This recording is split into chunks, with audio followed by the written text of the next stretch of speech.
부활을 함께 소망하는 사순절 절기의 세 번째 주일이 됩니다. 오늘 그런 절기에 맞추어서 향후 한 달 동안은 복음과 십자가 사건의 말씀을 함께 나눌 예정입니다. 오늘은 먼저 세례 요한의 말씀을 함께 나누시면서 낮춰질 때, 나를 낮출 때 덕 눈부시다, 이런 제목을 갖고 요한의 영성을 통하여 주의 오심을 묵상하는 성도들의 영성을 함께 점검하기를 바랍니다. 우리 제목을 한번 더 읽겠습니다. 낮아질 때 덕 눈부시다. 이 말씀을 갖고 함께 묵상합니다. 경건의 덕목 가운데, 경건의 미덕 가운데 가장 어렵고 중요한 것이 무엇인가 물어본다면 많은 의견이 있겠지만은 제 개인적인 생각은 마태복음 16장 24절 그리고 마가복음 8장 34절에 언급된 누구든지 나를 따라오려거든 자기를 부인하고, 이 경건이라고 생각을 합니다. 경건의 덕목 가운데 가장 어렵고 중요한 것이 무엇인가 물어본다면 저는 이렇게 말합니다. 자기를 부인하고 사는 것, 이것만큼 어렵고 힘든 게 없다고 생각을 합니다.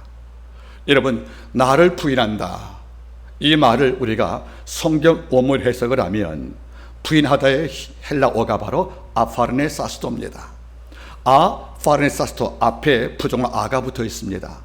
사스토가 무슨 말이냐면 내 생각, 내 욕망을 부정한다, 그런 말입니다. 바꿔 말하면 나를 부인한다 말이 무슨 말이냐면 우리가 주 안에 거하지만 끊임없이 마음속에 욕망이 떠오르는 겁니다. 그리고 욕망은 야망에 되어서 자기 확장의 의지를 갖게 하지요.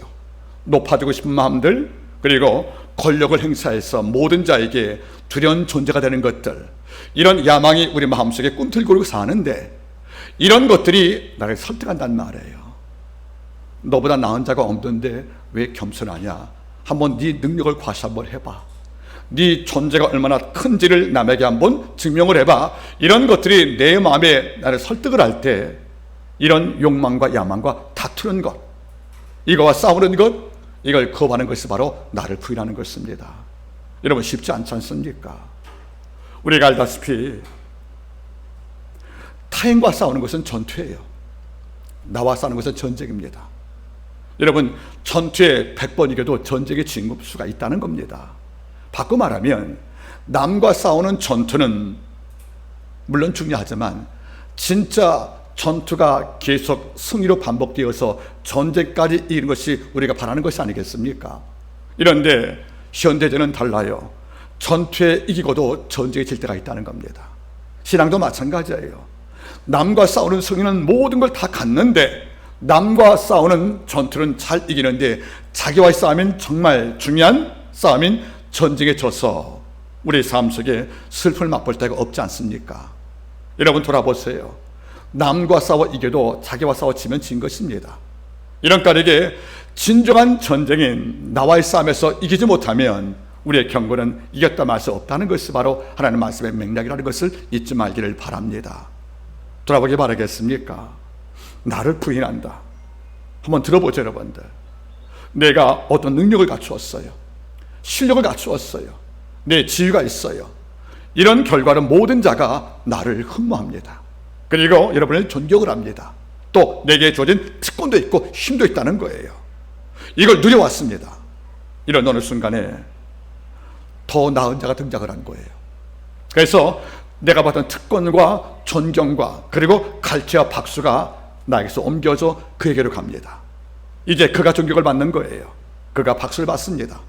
순간 얼마 전까지 모든 자에게 주목을 받던 내 모습이, 관심이 사라져버리고 모든 자의 시선이 그를 향합니다. 이럴 때라면 어떤 태도를 취할 수 있겠습니까? 우리의 마음에 쓸쓸함들, 뭔가 마음의 아픔이 남지 않겠습니까? 이러므로도 불구하고도 우리 마음속에서 내가 누려왔던 모든 즐거움들과 내 특권과 이 명성과 존경이 타인에게 옮겨져 내가 잊혀지는 순간에 와도 자기 마음을 지키는 자, 꿋꿋이 내 장소에 서서 내 사역을 감당하여 하나님께 묵묵히 나가는 자가 바로 나를 부인한 자라 같다는 것입니다. 여러분, 돌아보십시오. 나를 부인하기 위해서 필요한 것은 마음을 지키는 거예요. 잠언서 4장 23절 말씀을 우리는 묵상을 합니다. 그 이하 말씀, 무릇 지킬 만한 것보다 더욱더 내 마음을 지키라. 지킬 만한 게 많이 있다는 거, 이 땅을 살 때는 건강, 재물도 다 필요하지만 무릇 지킬 만한 것보다 더욱더 뭘 지키는 것입니까? 내 마음을 지키라. 생명의 근원이 이에서 난다고 말씀하신 거 아니겠습니까? 이러니까 내가 흔들리지 않도록 질투와 시기들, 그리고 섭섭함들, 여기에 흔들리지 않고 내 명성과 내 받은 존경과 모든 갈채가 내게 떠나서 그 모든 대상이 바뀌어 모든 자가 달인을 주목할 때에도 내 마음에 슬픔과 억울함이 없이 마음을 지키는 자, 이런 자가 나를 부인한 자일 것이고 이런 자 큰 자가 아니겠습니까? 세례 요한이 이런 덕목을 갖췄다는 겁니다. 여러분 잊지 마십시오. 우리가 세례 요한 그러면 어떤 이미지가 떠오릅니까? 광야에서 말씀을 증거할 때 오만한 제사장이 와서 회개했다는 거예요. 광야에서 말씀을 선포할 때 창검을 잡은 구리로 와서 어찌할 거가 참했다는 거예요. 그리고 말씀을 안다는 율법주의자 마리힌도 와서 그 앞에 무릎 조아려 그의 세례를 받았다는 겁니다. 요한은 우리가 볼 때 어떤 상상하고 있는 인물이냐면 그 당시에 이스라엘을 끌어갔던 기득권자들, 즉 영적인 귀족이었던 바로 제사장, 이 땅 권력을 잡은 군인들, 그리고 비록 평민이었지만 하나님의 말씀을 독점했던 위대한 학자였던 바리새인을 굴복시켜서 참여시켜 세례를 받게 했던 이런 위대한 인물이 바로 누굽니까? 바로 세례 요한이라는 겁니다. 이렇게 위대한 설교자, 강인한 말씀의 사람, 이걸로 기억하지만 실제 요한의 진정한 믿음은 이걸 넘어섭니다. 내가 받던 존경이 주님께 넘어갈 때 6개월 이왔던 주께서 내가 베푼 세를 대신 베풀고 내가 이끌어온 제자가 나를 떠나서 예수께 돌아가서 모든 자가 나 대신 예수를 주목하고 그에게 말씀을 듣기도 하고 나는 헤롯 왕의 핍박을 받아서 이른바 마킬리스 동굴 감옥에 갇혀 순교하는 순간까지도 주님은 이 땅에서 모든 자에게 화제의 대상이 되고 난 잊혀질 때가 올다 할지라도 요한은 그 순간도 끝까지 마음을 지켰다는 겁니다.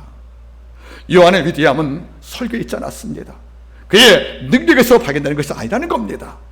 어떤 상황에 주어지고 내게 불이익이 오고 내 마음속에 서운함들과 존경심을 빼앗긴, 명성을 빼앗긴 이런 패배자의 모습으로 내가 추락되어도 한결같이 하나님 안에서 또는 하나님 앞에서 자기의 마음을 지켰다, 이런 중심의 요한이 있기 때문에 이 부분이 요한에게 더 크다고 저는 생각하는 것입니다.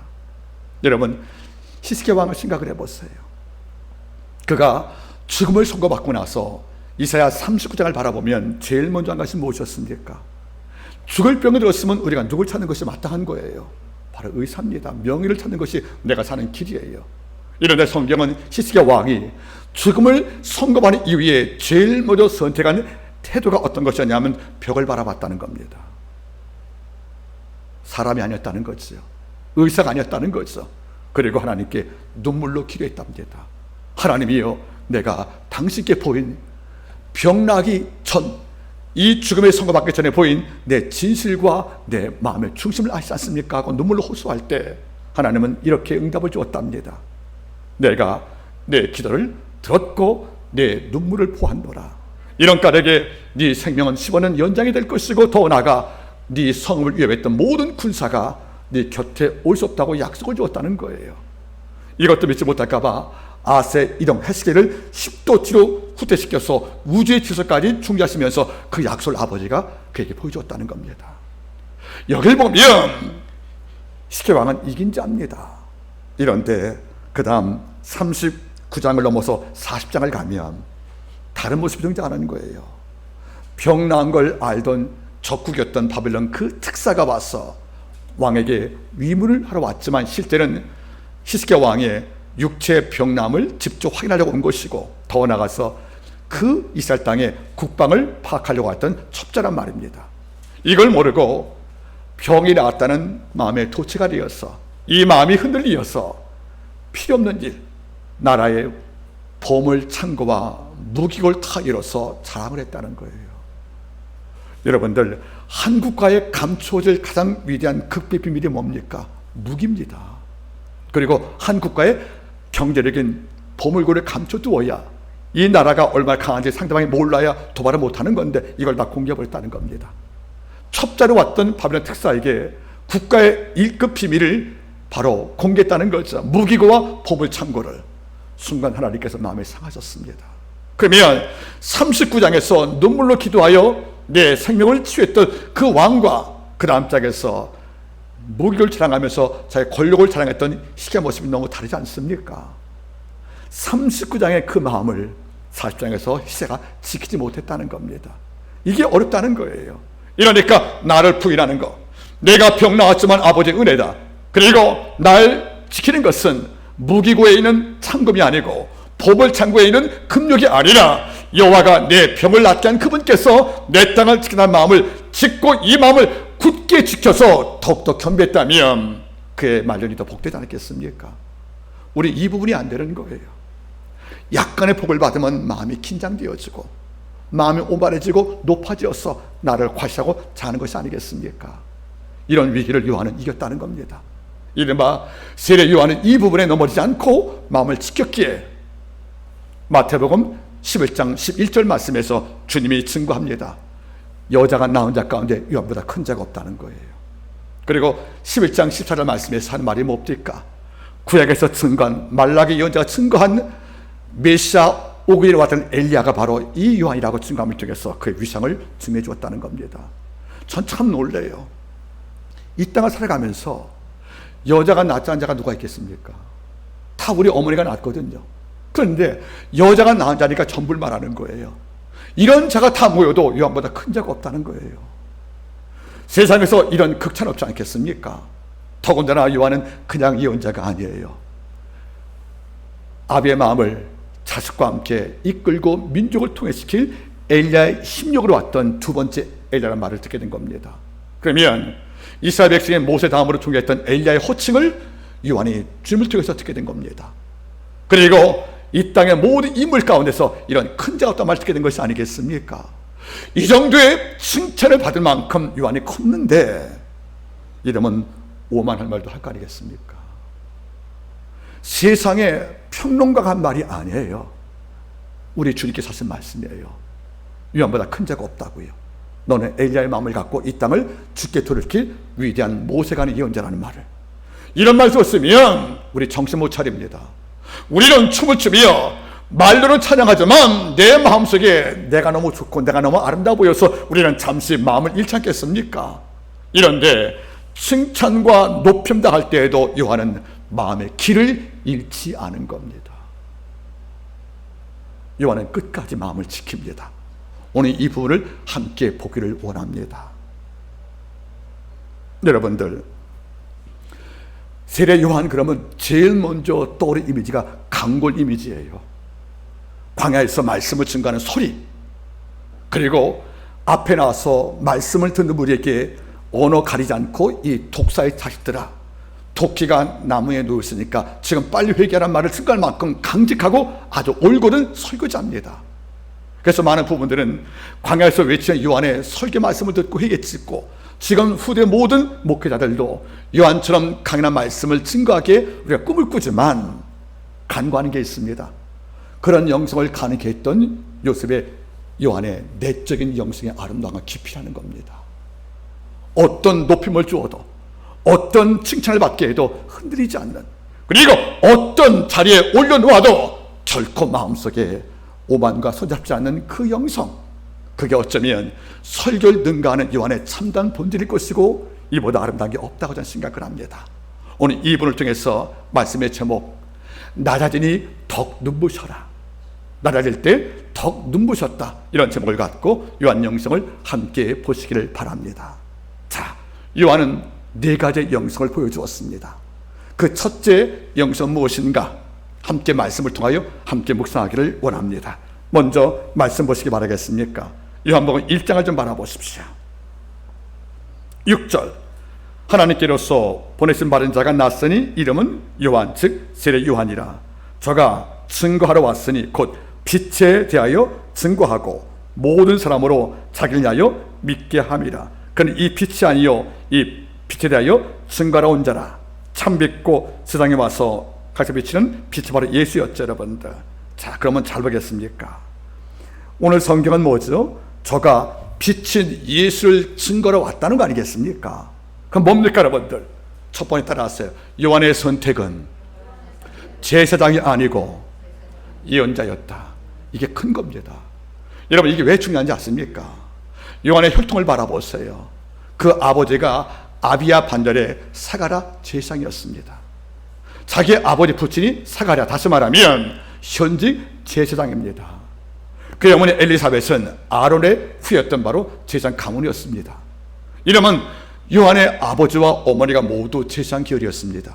특별히 요한의 아버지 사가랴는 그 당시에 가장 존경을 받던 현지 제사장이라면, 제사장은 여러분들 상속직 아닙니까? 나이가 25세가 되면 제사장의 아들은 제사장 수업을 받습니다. 그리고 나이가 30이 되면 제사장으로 봉직을 받고 봉사하는 것이 아니겠습니까? 그러면 요한이 광야에 나가지 않았으면 그는 이후 나이 30살 때 바로 본문 요한복음 1장에서 요한의 신분은 사실 예언자가 아니고 무엇이라는 것이 맞는 것입니까? 제사장이라는 겁니다. 이런데 1장에서 요한의 모습은 제사장이 아니고 빛에 대해 증거하고 광야에서 외치는 소리였던 바로 예언자를 등장하는 것이 아니겠습니까? 전 이 부분이 놀라운 거예요. 여러분, 여쭤볼게요. 제사장은 어디에 구합니까? 성전에 구하는 거예요. 노동 없이 하나님을 경배하면서 모든 자에게 존경을 받는 겁니다. 위험할 요소가 아무것도 없다는 거예요. 이런데 예언자는 광야에서 말씀을 증거합니다. 그리고 시대가 듣기 싫어하지만 들을 말씀을 증거하기 때문에 백성의 설사 권력자는 그를 좋아할 리가 없다는 거예요. 이러니까 권력자는 날 위해 기도하는 제사장이 좋지 나의 정책을 비판하는 예언자가 마음에 들지 않는 겁니다. 그럼 이 땅을 살 때 제사장은 존경을 받지요. 또 연봉이 보장이 되지요. 이스라엘 백성은 일주일에 한 번 먹는 고기를 평생 먹지요. 그리고 남들 평생 못 보는 얼음 창고에 가서 얼음 먹을 수 있을 만한 권세가 있다는 거예요. 그리고 당시에 가장 비싼 검정 양모 털로 옷을 입고 사는 부유한 계급이었습니다. 그러면 선택을 할 때 시험 봐서 급제하는 제사장이 아니라 내 아버지의 제사장직을 상속받는 위치에 있다고 치면 우리가 볼 때 요한이 인생을 편하고 내 아내를 도말 만한 마음이 있다면 그는 예언자가 되기를 거부하는 것이 맞습니다. 무엇이 것이 맞는 것입니까? 제사장이라는 거예요. 이거 거부했다는 겁니다. 그래서 성전이 아닌 광야, 그리고 존경받는 제사장이 아닌 광야에서 위험한 장소에 말씀을 증거하여 권력자에게 미움받는 자를 택했다는 것이 아니겠습니까? 이 부분이 우리한테 감동을 주고 있는 거예요. 이사야 말씀 바라보세요. 향후 메시아 올 때 그를 증거하는 광야에서 외친 자의 소리가 나올 거라고 예언 안 했습니까? 이사야 말씀을 통해서. 여러분, 그 당시에 광야 그러면 히브리 말로 여러분이 제시몬이에요. 악한 것이 머무는 곳이라는 뜻이니까 환경이 좋지 않은 거 아니겠습니까, 여러분들? 이런 장소가 성전보다 나을 것이 없지 않겠습니까? 내 미래가 보장된, 그리고 안위가 보장된, 그리고 미래의 물질과 내 급여가 보장된 이런 편리한 제사장직을 다 쳐버리고 그는 역풍을 맞을 자리였던 선자 자리에 앉아서 지금 예수를 증거하는 모습으로 일장에 등장하는 것이 아니겠습니까? 이건 아무나 할 선택이 아니라는 겁니다. 여러분 돌아보세요. 마태복음 14장을 보시면 세례 요한의 고통이 나와요. 그 당시에 이스라엘 땅을 통치했던 바로 헤롯 안티파스, 즉 예수께서 여호라가 말했던 바로 그 왕이 그 땅을 통치하고 있는 거죠. 다시 말하면 헤롯 대왕이 죽은 다음에 예수가 탄생할 때 2살의 영을 죽이는 왕이 있지 않습니까? 그게 헤롯 대왕이에요. 이 왕이 병으로 죽은 다음에 아들 셋이 그 땅을 분할 통치했습니다. 장남이 바로 아켈라호고 둘째가 바로 안티파스고 셋째가 빌립이에요. 그런데 둘째 안티파스가 여우 같은 품성이 있어요. 그래서 형 아켈라호가 죽자 모든 땅을 통치 나가는데 동생인 빌립의 아내 헤로디아를 취해버린 겁니다. 자기 아내로. 여러분 잘 보겠습니까? 사실 빌립의 아내 헤로디아 취했던 바로 안티파스는 아내가 있었어요. 나바티안 나라의 공주였던 바로 파스엘스라는 여자가 있는데 이 파스엘스를 억지로 밀어버리고 나서 그 여인을 취한 것이니까 이것은 율법도 어긋났지만 도덕도 깨진 것이 아니겠습니까? 그 여러분 잘 보세요. 권력을 잡은 헤롯 안티파스가 자기 부인을 강제 이혼시켜서 이른바 파사에서 추방시켜버리고, 그리고 동생의 아내를 취하니까 동생 빌립은 권력이 없으니까 형에 탈라니까 아내를 줘버린 거예요. 사실만 빼앗긴 거죠, 여러분들. 그거 돌아보세요, 여러분들. 동생의 아내 처제를 빼앗아가고요, 제 계수치를 뺏어가고, 여러분들. 빌립은 힘도 못 쓰고 이런 권력에 도취된 그 안티파스를 바라볼 때마다 사실은 뭡니까? 제사장들은 이걸 보고도 악인 줄 알지만 묵인하고 동조합니다. 제사장들은 헤롯 왕의 이런 폐륜적 범죄에 대해서 침묵하고 있을 경우에 요한만 나선 거예요. 내가 뭡니까? 예언자니까. 그래서 이 죄를 강하게 질타합니다. 이것을 갖고 헤롯 안티파스와 헤로디아가 마음이 상했죠, 여러분들. 이런 순간에 자기 생일잔치 때 자기를 비방했던 요한을 마킬루스 지하 동굴에 가두었던 바로 헤롯 왕이 그 요한이 골칫거리인데, 헤로디아의 딸이었던 바로 루살로메가 7배의 춤을 추고 왕을 기쁘게 할 때 헤롯 안티파스가 어떻게 말했습니까? 네가 날 기쁘게 했으니까 네 소망이 무엇인지 모르겠지만 다 주겠다, 나를 반도 주겠다 말하는 거예요. 순간 루살로메가 어머니를 찾아가지, 어머니 내가 뭘 달라고 할까? 그러니까 요한의 목을 달라고 그럽니다. 순간 놀랬죠, 여러분들. 예언자로 존중을 받는 요한을 그때 못 죽이고 감옥에 수감시킨 것도 요한의 명성 때문에 감히 못한 행동인데 약속을 한 거 아니겠습니까? 결국 요한의 목이 잘려서 죽음을 당합니다. 여러분 잘 보십시오. 사실 이 요한이 안전하고 존경받는 길로 가기 위해서 제사장 직분을 선택했으면 이런 고통을 겪을 필요가 없다는 거예요. 모든 재앙들이 헤롯 왕의, 헤로디아의 범죄를 보고도 침묵하고 묵조하고 통회할 때 요한만 홀로 나서 이 잘못된 권력에 날 세워서 그를 질타했다는 것은 뭘 말씀하는 것입니까? 요한은 내게 맡긴 예언자의 사역을 충분히 감당했다는 거예요, 여러분들. 여러분 돌아보시기 바라겠습니까? 요한이 왜 아름다운 거예요? 미래가 보장된, 그리고 당연히 상속받을 제사장의 그 영광을 거부하고 역통과 핍박과 고통을 충분히 예측될 이런 인생의 예언자기를 몸소 걸어갈 때 그는 목이 잘림을 당하는 순교지만 냉정히 따지면 죽음을 당하는 이걸로 인생을 마친 것이 아니겠습니까? 남들이 볼 때는 뭡니까, 여러분들? 권력과 태가 죽음당한 이런 쓸데없는 죽음밖에 바뀔 수 없다는 거예요, 여러분들. 하지만 이 길을 요한이 선택했다는 걸 잊지 말기를 바랍니다. 여러분들, 시인 프로스트의 말대로 우리 앞에 두 가지 길이 있습니다. 지금 내가 가는 길이 있고 가지 못한 길이 있을 거예요. 혹시 여러분들 내게 앞으로 두 가지 길이 주어진다면 내가 이 길을 걸어가면 나는 박수를 받아, 그리고 나는 경제 어려움을 당하지 않아, 내가 조그만 편법과 불법을 자행하면 나는 경제적인 어려움 당하지 않을 것이고 모든 자에게 나는 인정을 받을 거야, 이런 길도 있고요. 이 길은 좁은 길이 또 하나 있다는 거예요. 넓은 길이 아니고. 이 길을 걸어가면 난 분명히 고난을 각오할 필요가 있어요. 십자가의 길이니까. 그런데 가끔 느껴보거든요. 아버지요, 모든 자가 넓은 길로 갈지라도 전 좁은 길로 갑니다. 왜? 그 길이 좁고 위험하지만 생명길로 알기 때문에 걸어갔다는 것이 아니겠습니까? 바로 이것이 바로 그리스도인이 걸어갈 길이라는 겁니다.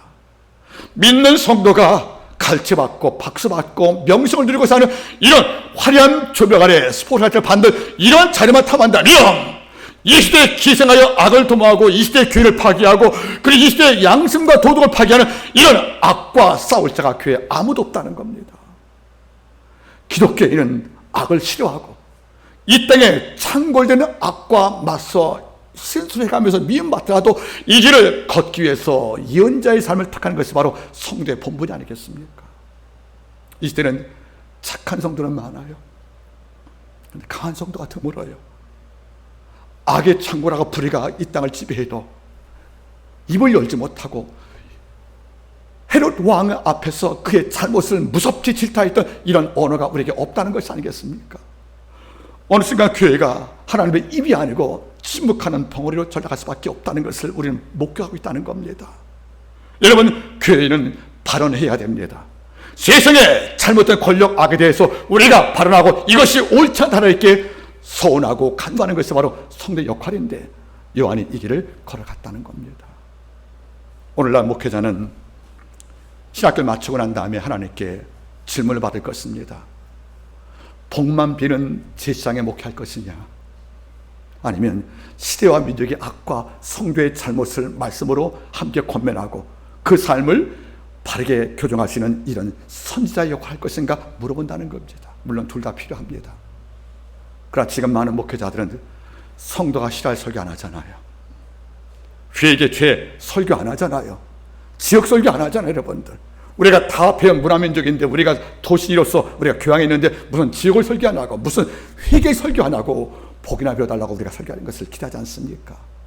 어느 순간 목회자가 양들에게 길들임을 당해서 예언자의 말씀보다 축복이나 밀고 사는 이런 세상의 은초로 끝날 때가 너무도 많기 때문에 우리는 오늘 본문의 말씀이 더욱더 마음에 닿고 있다, 그런 말입니다. 여러분들, 요한이 왜 아름다웠습니까?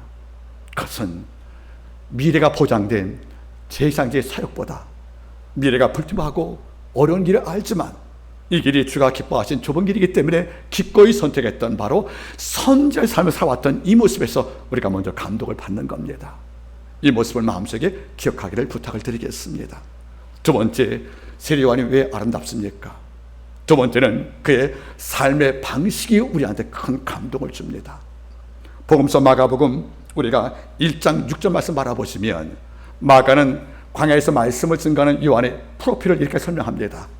그의 옷은 약대 털옷이었다. 그리고 그의 음식은 메뚜기와 석청이었다, 이렇게 말하는 거예요. 여러분, 약대 털옷 입었다는 거지요. 즉 낙타의 가죽을 말린 걸 입었다는 것이니까 여러분들, 그 옷이 얼마나 거칠겠습니까? 비가 오면 너무도 무거운 거예요. 여러분들, 더운 여름날에 그 약대 털옷은 여러분들 큰 고통 아니겠습니까? 갑옷 같은 것이니까.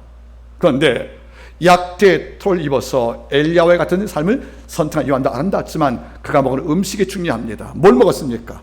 메뚜기와 석청을 먹었답니다.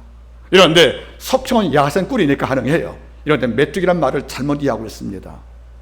이 메뚜기는 논밭에 나오는 이런 곤충을 말하는 게 아니에요. 여러분들, 많은 분들이 메뚜기를 먹었다고 그러니까 우리 어릴 때 먹었던 메뚜기, 이건 말하지만 성경 원문을 바라보시면 구약성은 이 메뚜기란 말이 하르부고 신약 헬라어는 케라티온입니다. 이것은 뭡니까? 쥐염열매라는 뜻이에요. 쥐염열매. 이런 이스라엘 광야에는 메뚜기가 없어요. 풀이 없으니까.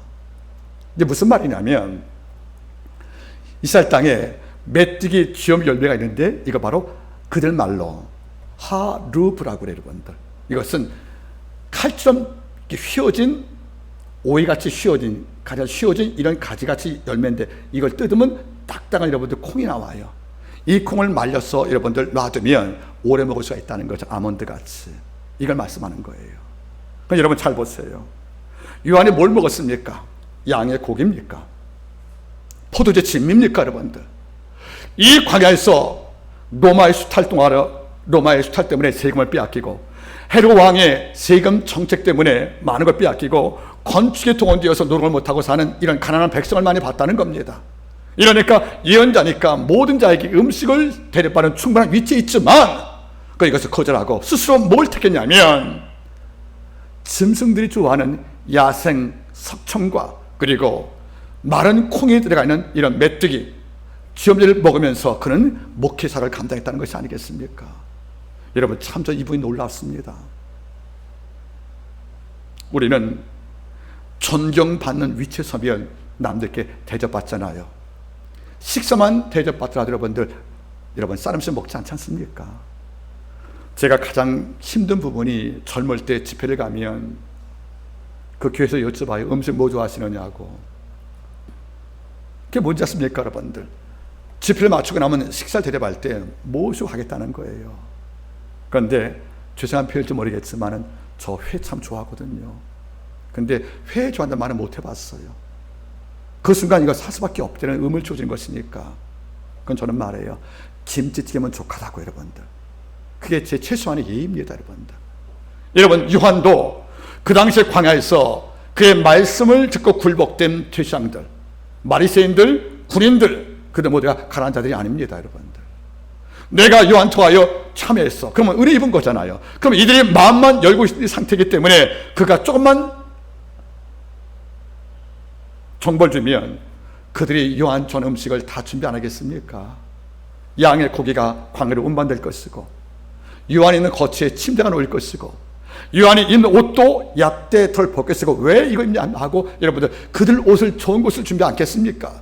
다시 말하면 요한이 조금만 연기하며 조금만 자기의 감정을 표출하면 요한에게 주어질 모든 좋은 것은 끊임없이 올 수 있다는 거 아니겠습니까? 이걸 차단했다는 거죠. 그리고 약대 털로, 그리고 메뚜기 쥐염 연매를 먹으면서 야생 꿀을 먹으면서 자기의 생존을 해결했다. 이건 정말 놀라운 것이 아니겠습니까? 우리는 허영이라는 것에 많이 지고 삽니다. 누군가 한정판 운동화 사면 나도 사야 되는 거예요.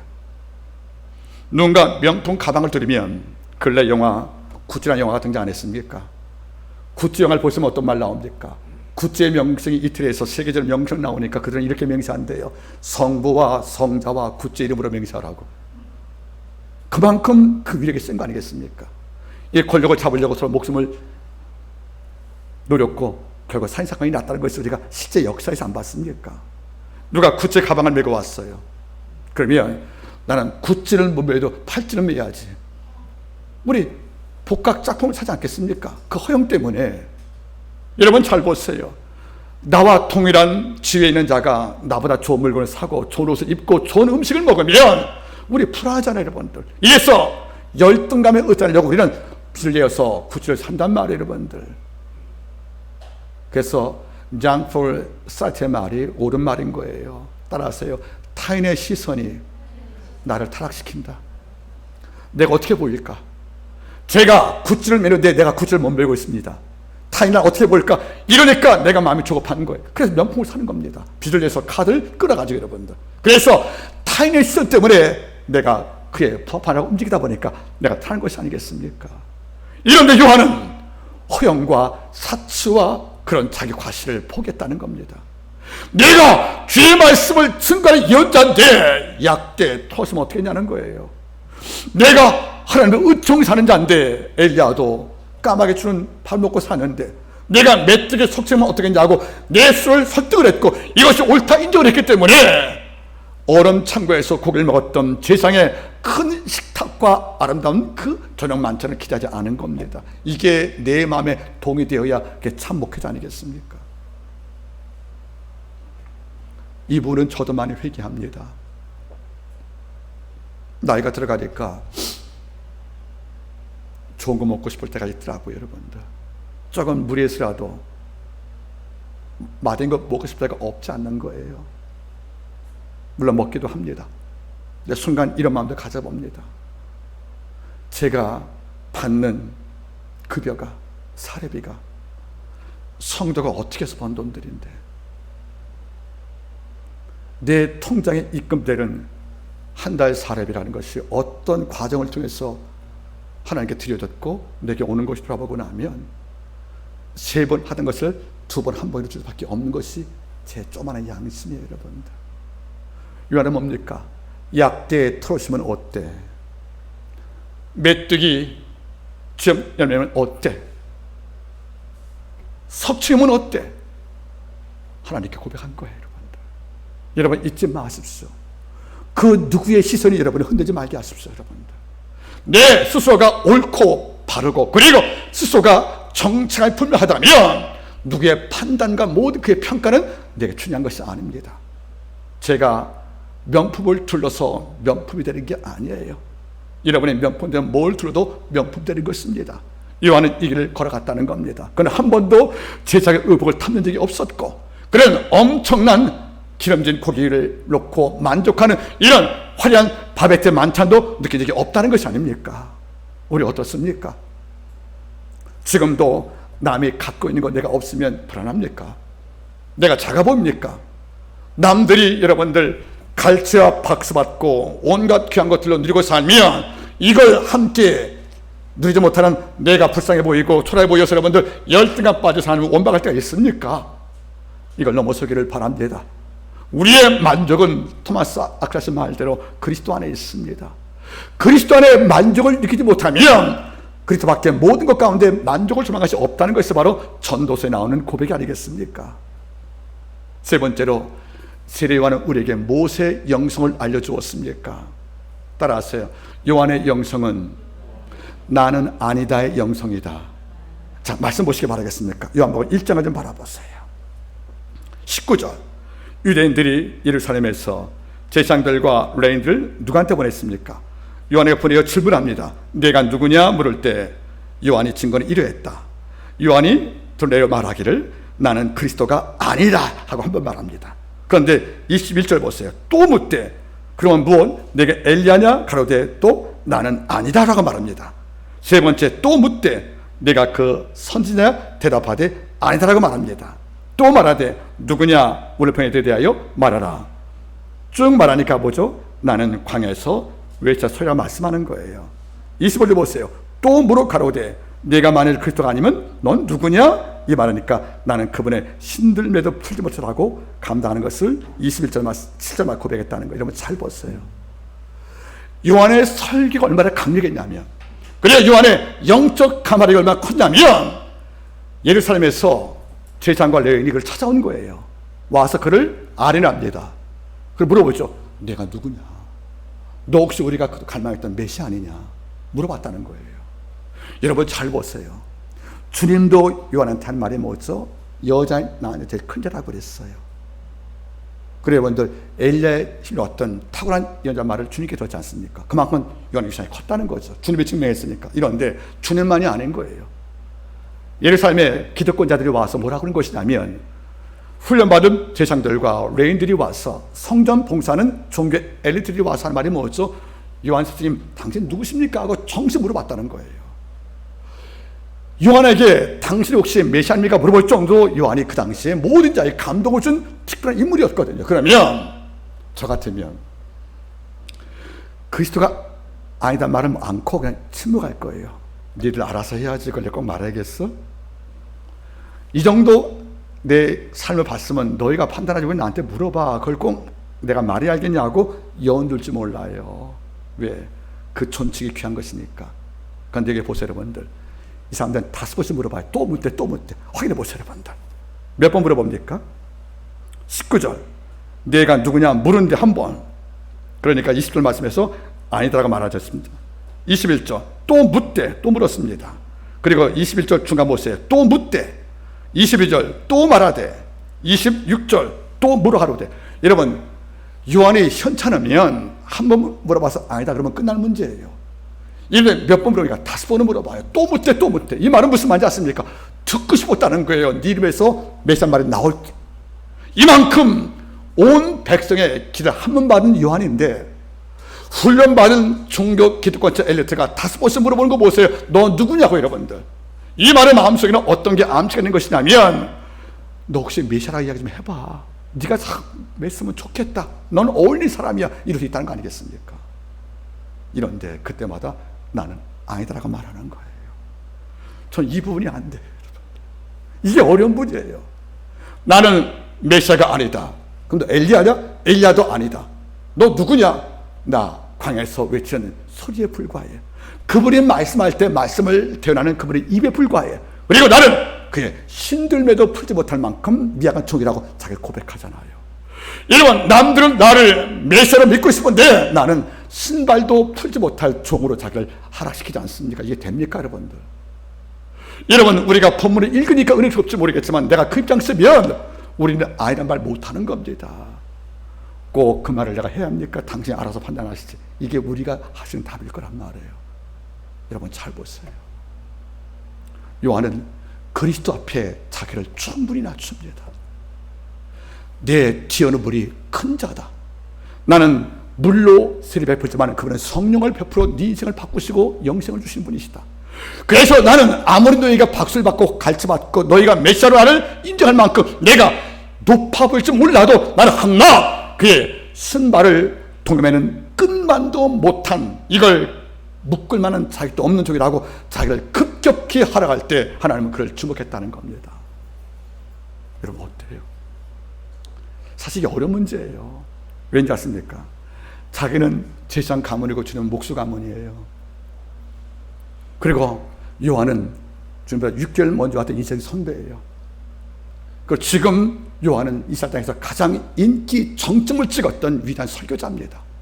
그런데 목수의 아들 예수 앞에 6개월 후배인, 육촌 관계지만 육촌 후배인, 바로 6개월 후배였던 예수를 놓고 그의 신들매를 묶는 끈을 묶을 자격도 없다고 나를 낮출 경우에 여러분, 우리는 숨머질 만큼 감동을 느끼는 겁니다. 여러분, 잊지 마세요. 내가 메시아냐? 나는 아닙니다. 내가 엘리야냐? 나 아닙니다. 네가 선지자냐? 나 아닙니다.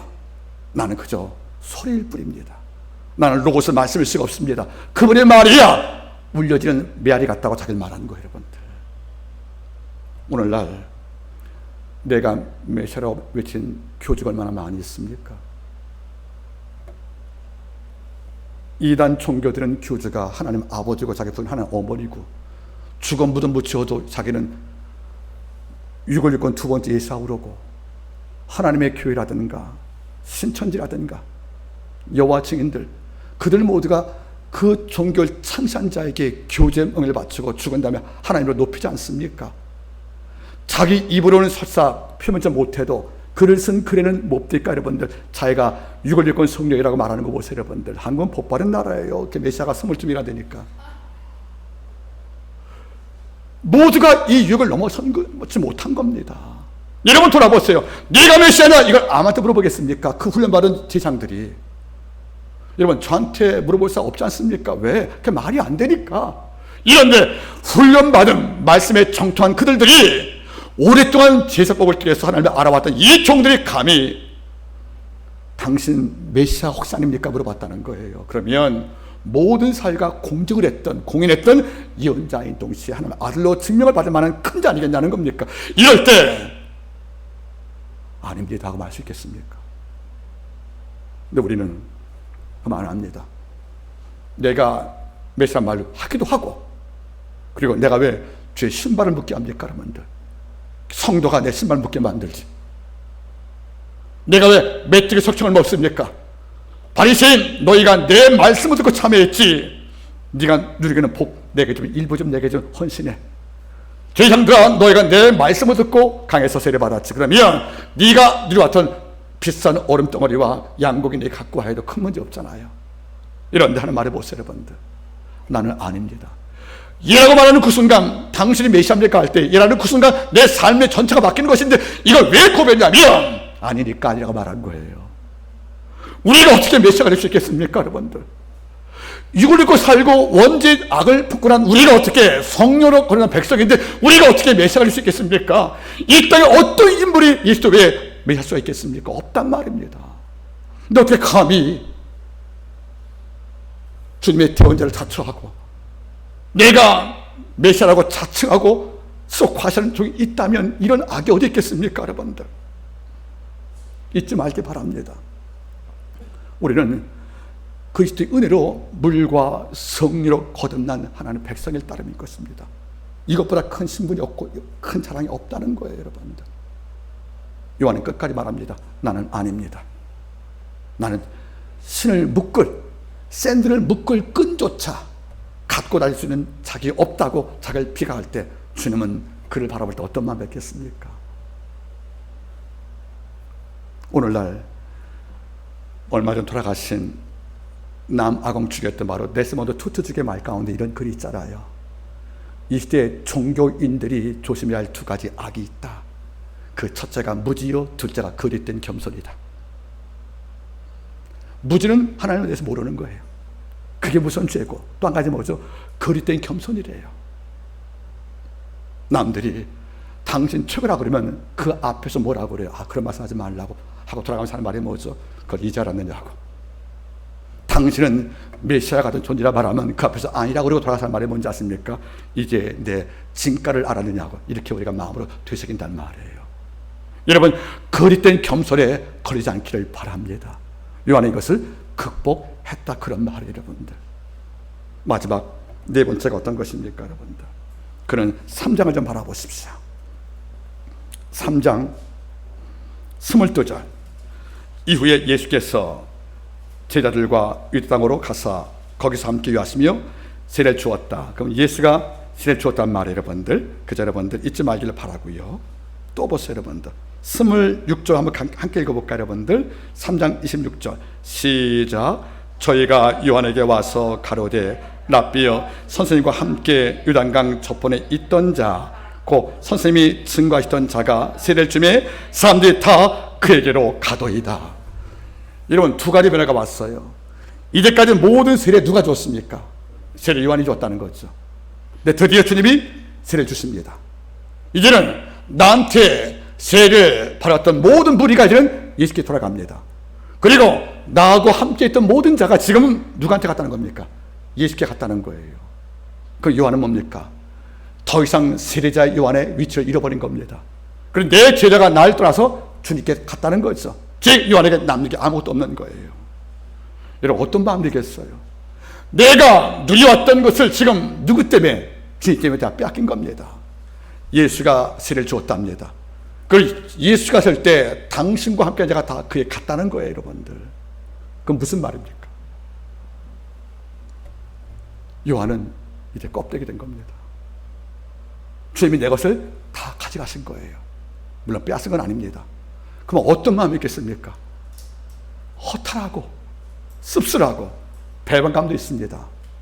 그렇다고 다 그 사람한테 가냐? 얼마 전까지 메시아라 물어봤던 사람들이 다 주님을 바라보고 모든 관심이 요한한테 와서 주님께 다 옮겨져 갑니다. 이럴 때 박탈감이라는 것은 무섭단 말이에요, 여러분들. 그런데 요한이 뭐라고 말합니까? 괘씸한 사람들, 주님 너무하시네? 이런 표현이 없어요, 여러분들. 이렇게 말합니다.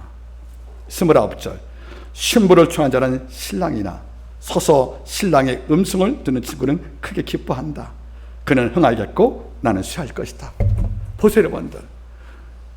주님이 등장할 그 순간부터 역사의 무대에서 주님이 신랑이 쓴 거예요. 자기는 신랑의 들러리입니다. 이제까지 신랑을 인도할 때는 내가 주목을 받았지만 신랑 예수가 왔으니까 이제는 신랑이 기뻐할 것이고 나는 옆에서 축하할 따름이다. 왜? 그는 예수를 흥할 것이고 나는 사는 것이 하나님의 뜻이니까 하고 자기의 몰락을 스스로 받아들였다는 겁니다. 이게 어렵다는 겁니다. 그를 흥할 것이고 나를 쉬어야 된다. 주님이 신랑이고 그분이 높아질 것이고 나는 역사의 무대 앞에 살 존재인 것을 인정할 때 하나님은 이 모습 보고 얼마나 기뻐했겠습니까? 우리는 이 모습이 안 되는 거예요. 왜 내가 쉬어야 돼? 난 끝까지 흥해야지. 왜 그가 흥하고 나는 쉬어야 돼? 우리 이 논리를 인정 못 하거든요. 왜? 내가 누려왔던 것이 있으니까. 여러분, 잊지 마십시오. 요한은 위대한 설교자이지만 시기와 질투라는 내가 누려왔던 모든 귀한 것들을 다 박탈당한 이후에도 요한의 마음은 결국 흔들림이 없다는 거예요. 그게 보통 영성이 아니라는 겁니다. 지금 설교 잘하는 목회자 얼마나 많습니까? 그런데 내가 누렸던 명성을 빼앗기는 그 순간에 총회장 자리를 놔주고 어떤 장을 놓고 선거하다가 진 다음에 패배한 사람들이 그 이긴 자에게 복을 빌고 축복하는 이런 목회자 많이 봤습니까? 여러분들 쉽지 않다는 겁니다. 저도 어릴지 몰라요, 여러분들. 내가 처음부터 가난했으면 가난한 것이 문제가 안 돼요. 내가 누렸던 명성과 존경, 박수, 갈채가 한순간에 다 소멸된 거예요. 그리고 이 모든 것을 다 주님이 챕터하듯이 가져가 버리신 겁니다. 세상 민심이 야속하게도 더 이상 날 주목하지 않은 거예요. 어떤 마음이겠습니까? 이 무서운 박탈감은 우울증일 수밖에 없다는 거죠.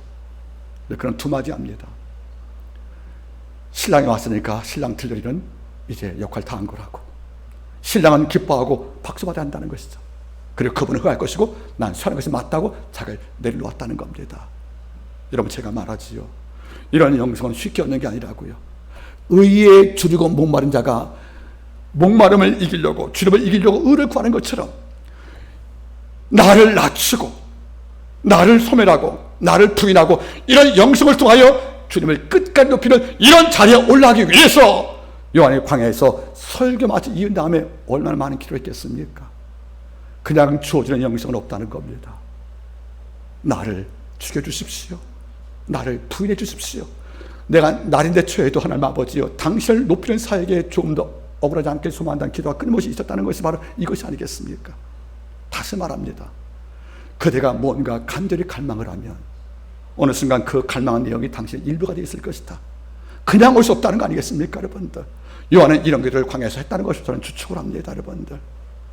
하나님께서 어느 순간 여러분을 자기를 자랑할 시간과 장소를 줄 것입니다. 여러분을 자랑하라고 어느 자리에 세워줄 거예요, 여러분들. 여러분을 과시하라고 어떤 자리에 줄 경우에 하나님은 그 다음 우리 태도를 보십니다. 메시아 맞지요? 이런 자리에 세워준다는 거예요. 이럴 때 저 아닙니다 하고 높은 자리와 나를 자랑할 자리에 세워줄 때에도 나의 나아갔던 것이 아버지의 은혜요, 그리고 주님만 내 몸 가운데서 존귀를 받고 소망 고백할 때 아버지가 말씀하는 것입니다. 네가 주 안에 낮추니 내가 너를 높여주겠다고요. 낮출 때 빛나는 겁니다. 우리가 높일 때 추해지는 것입니다. 그리고 내가 낮출 때 모든 자가 날 보고 눈부셔서 하나님께 영광 주는 것이 아니겠습니까? 여러분 분명히 기억하시길 바랍니다. 요한의 영성은 능력이 있지 않았습니다. 자기를 다스림, 자기를 낮아짐, 나를 통제하고 내 욕망을 지배했던 그 엄청난 자기 절제가 바로 이 속에 포함될 때 요한의 큰 자 아니겠습니까? 이런 종을 만나보고 싶습니다. 말씀을 제가 맺기를 원합니다. 오늘날 하나님을 위해서 일하는 자 너무도 많지만 하나님과 함께 일하는 자가 너무도 적고요. 하나님에 더 이야기를 많이 하지만 막상 자기를 아버지 앞에서 낮추는 백성을 많이 보지 못했습니다. 여러분 오늘날 요한의 영성이 필요합니다. 어떤 영성? 낮아짐의 영성이라는 겁니다. 어떤 이유로 높은 자리에서 날 자랑할 기회가 주어지어도 여러분 말씀하십시오. 나는 아닙니다. 그런 흥할 것이고 저는 쇠에도 마땅합니다. 나는 그의 신들매도 풀 수 없을 만큼 약하고 초라한 종이라고 고백할 때 주는 말씀하십니다. 내가 너를 높여주리라. 이 복을 함께 누리길 바라겠습니다. 기도하십니다.